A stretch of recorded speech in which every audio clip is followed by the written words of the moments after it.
Hi guys, so today's video is going to be a list of a bunch of my favorite fictional couples. I usually don't really do videos like this unless it's around Valentine's Day, but my husband's birthday is coming up and I love him a lot, and it got me thinking about characters who love each other and characters who love each other that I love. Obviously, in discussing characters who are in love, it's a little spoilery, so what I'm gonna do is every time I switch to a different couple, I will have the image of the book. I'll say the book name first, and then I'll have the image stay on the screen until I move on to the next one, and I'll have timestamps in the description bar down below. Before we get into the couples though, a quick shout out to our sponsor. Jenny Parker is the author of a book that recently came out called His Secret Weapon, and the synopsis for this one is right up your alley if you are into vampires, romance, and a lot of humor. The synopsis says, Alex had a complicated life. He was a vampire running a bed and breakfast with his best friend,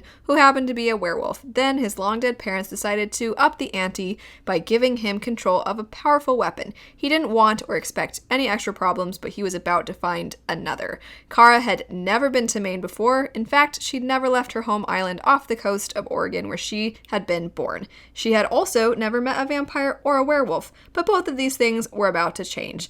Neither of these two were prepared for what was coming, but to be fair, is anyone really ready when love and adventure come knocking? If you'd like to support new author Jenny Parker and check out their book, you can find it for $9.99 in paperback, $2.99 in ebook, and you can find it on Kindle Unlimited. Jumping into it though, I'm gonna start with a couple. I mean, I adore all these couples, but this one is just so precious, and it's from the Shadow of the Fox trilogy by Julie Kagawa. The couple would be Yumeko and Tatsumi. It's the very sweet, kind of innocent girl, and then the super brooding and mysterious guy, but he becomes kind of protective of her, and he doesn't really realize his feelings for her until later, and she's just lights up his world. I don't know. I know it's so typical and I know it's so cliche, but I think it's done really well to where I never was like, ugh, because sometimes that's how it happens. But I never felt like that. They were their own people. They always made decisions that they thought were best for the world, because that's a big pet peeve of mine, is when couples are like, I don't care about the fate of the world, I just care about you. And they weren't like that. They care about each other, but they also care about the world. And they're so cute. And I just wanted them to have their happily ever after. The next couple comes from Mistborn by Brandon Sanderson. This particular couple is one that I honestly always feel like I could list as a least favorite couple also. And that would be Vin and Ellen. And the reason that I feel like they could go in either is because the whole first book, because I have reread the trilogy, and the whole first book is a will they, won't they? Is he actually a bad guy? Second book, I'm glad that they're focused on ruling the city together, but the second book is so frustrating because there's no chemistry because Vin just goes into protective mode. And the third book taps into me just being like, I just want them to have a happy ending. I just want them to finally be able to not freak out and be intense all the time and get to enjoy little times together. And it's so heartbreaking. It's heartbreaking and kind of bittersweet and nice at the same time, but also still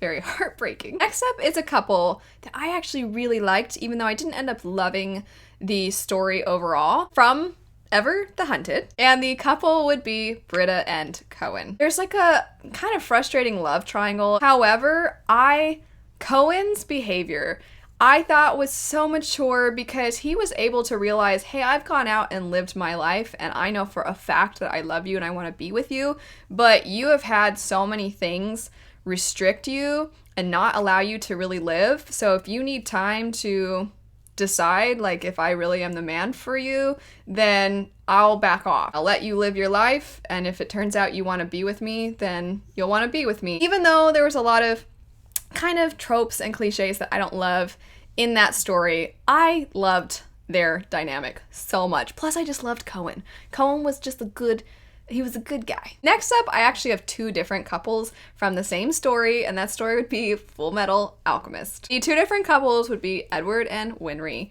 and then Mustang and Hawkeye. And I'm gonna start with them because obviously It's kind of implied that maybe they're together in the end. And those kinds, sometimes those are the ones that get me the most, because you're just like, come on, yeah, like just confess your love for each other already. And then like they kind of don't, but also it's like they don't need to, because it's already pretty obvious. And then exact opposite, where Edward and Winry, very clearly it's like they ended up together and they had a family. Like there's no question that they end up together.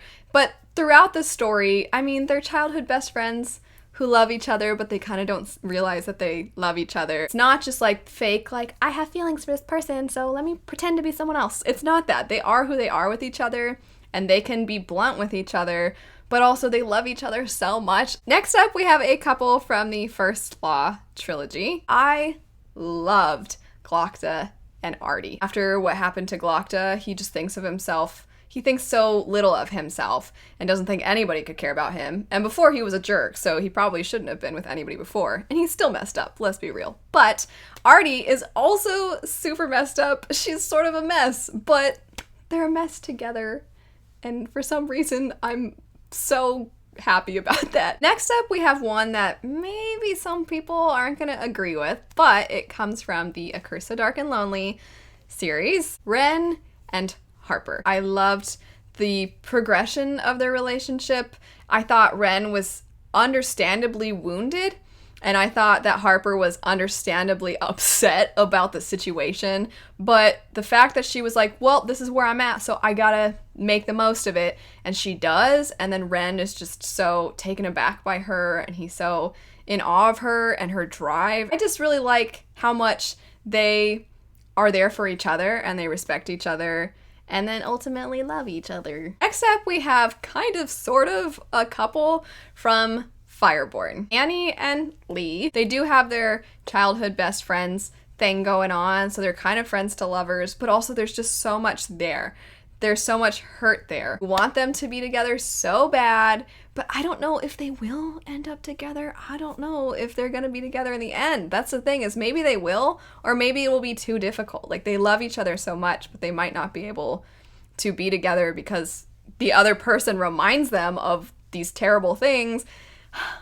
I'm rooting for those kids. Next up is a couple from Warbreaker by Brandon Sanderson. That couple would be Ciri and Tsushima. They are so cute, and I just think Ciri is adorable. She's just such a go-getter, and then Tsushima is so innocent and precious, and them together is just, it's so happy for me. It's so adorable, and I would say arguably the best written cute couple that Sanderson has written. Next up, I'm gonna go just back to back with some Leigh Bardugo books. I'm going to talk about Six of Crows first, and then I'm going to talk about Grisha. Couple in Six of Crows, Kaz and Inej. I do love them. She's so awesome all on her own, which Inej is awesome all on her own. She is so cool. But then you've got Kaz over here, who is also kind of awesome. And, I mean, such an edgelord, but still, I love that he loves Inej clearly so much. Like, he loves her so much. The idea that, like, if anybody lays a finger on her, you're going down. Like, that in fictional settings is great, and I love them. Now for Grisha. I actually do really like Mal and Alina. He was willing to let go, to let her do what was best, what she thought was best, and she was willing to let him go, but they always wanted to be together, and I was just like, I just want them to have that happy ending. Next up, we have a couple from Witcher. That couple would be Geralt and Yennefer. They have such a complicated relationship, which is why I like them, because I feel like they have a realistically complicated relationship despite the fact that he's a witcher and hunts monsters and is enhanced through mutations, and she's a sorceress.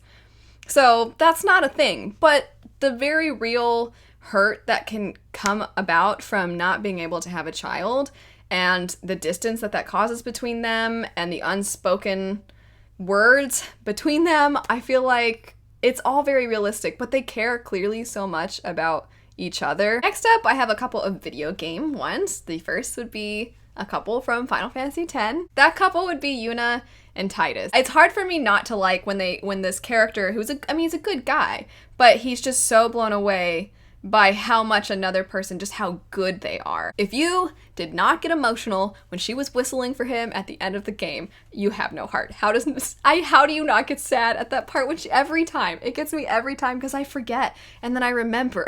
Of course, that's how it works.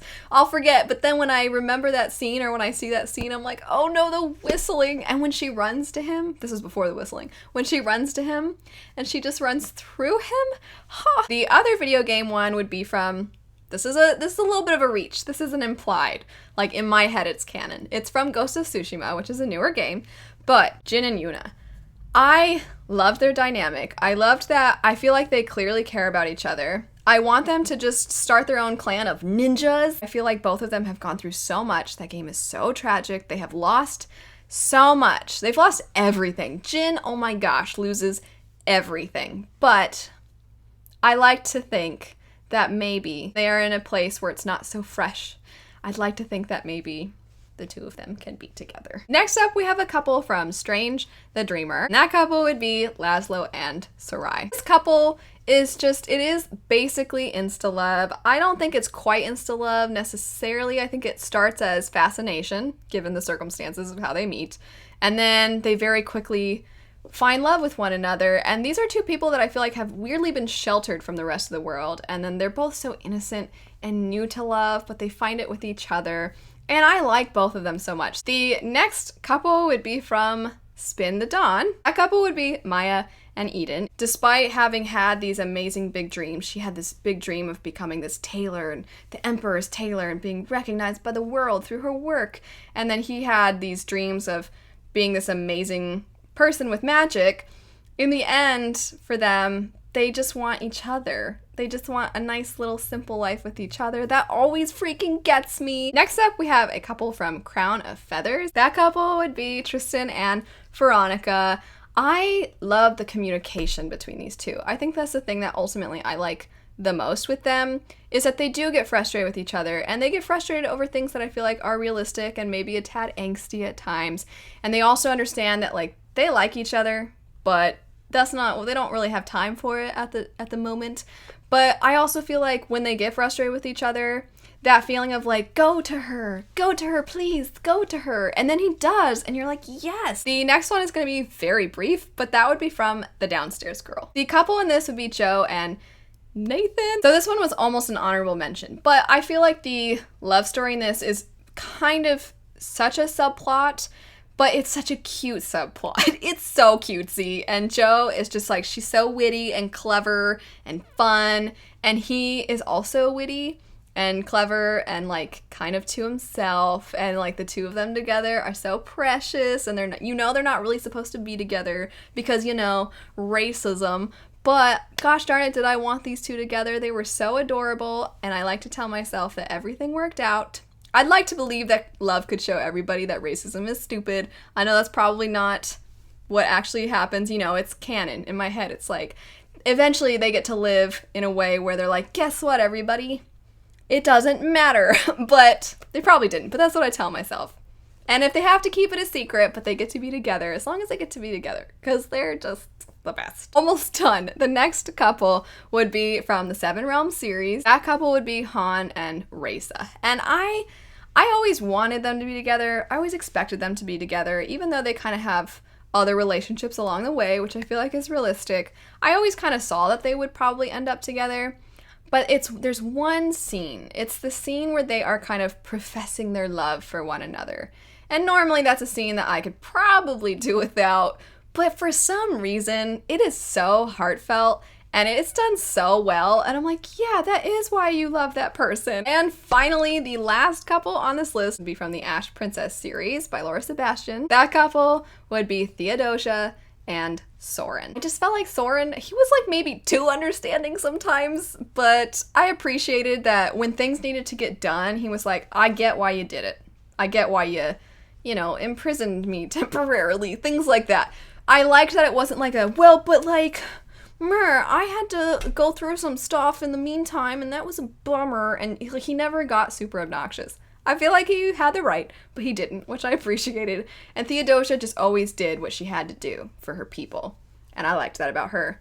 And I liked that they ended up together. 20 couples later, we're finally at the end. Thanks so much for watching. I hope you all have a great rest of your day, and I'll see you later.